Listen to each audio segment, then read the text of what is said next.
All right, hi. Hi. Last year, I was a small part of a big team at the Tampa Bay Times that spent most of the year working on a project called Failure Factories. All right. Failure Factories was about exploring what happened after one of our local school districts decided to resegregate, creating 5 of the worst schools in Florida, all in the same neighborhood and all overwhelmingly attended by black kids. I'd like to talk about some of the stuff I learned on that project. And specifically, I really want to talk about what I learned about how I want to spend my time looking forward from here. The first thing I learned is that great stories always trump great technology. We started this project off with a cool digital chart, taking people through just how bad Pinellas was at teaching black kids. That started out as a grand visual idea. What if we could show a map of Florida and have each county morph in front of you into a line chart that showed how it changed over time? So we made that. It was cool. It's also totally useless, 100% useless. If you look at that first thing, that's Pinellas County, the little red blob on the left. What is that? You can't even tell.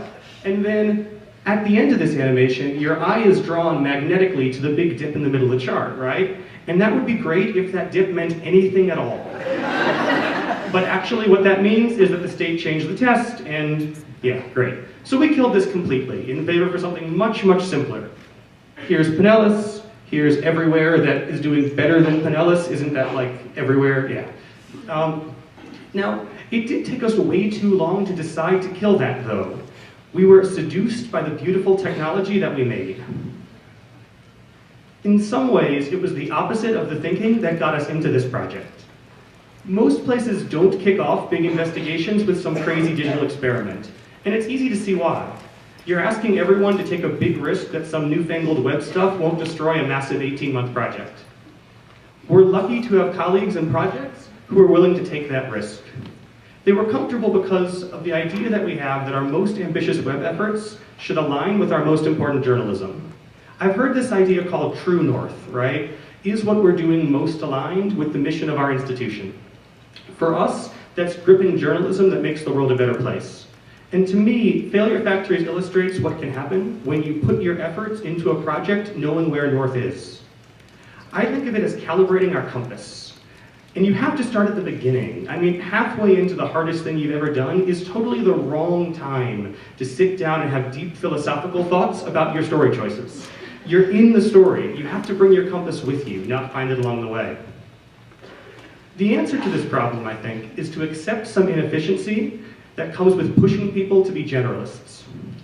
A good example of this is a guy named Nathaniel Lash. He's one of the people who worked on the project a lot. Yeah. Nat's a D3 whiz, and he made the chart I showed off earlier. He was assigned to it when he first got to the paper as an intern, and he spent his first year at the paper working on this pretty much exclusively.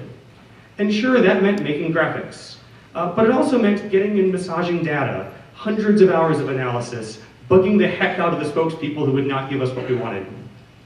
He was a reporter on the team, struggling to figure out how to tell his piece of the story as the writers struggled to figure out how to put it into words. Now, to be honest, that's probably not the most efficient thing for the paper, right? We don't have a lot of Nathaniel Lashes. It would be far more usual for us to let the story happen and think about graphics towards the end. I mean, think about how many melty charts I could have extracted from him if I just made him do that all day long.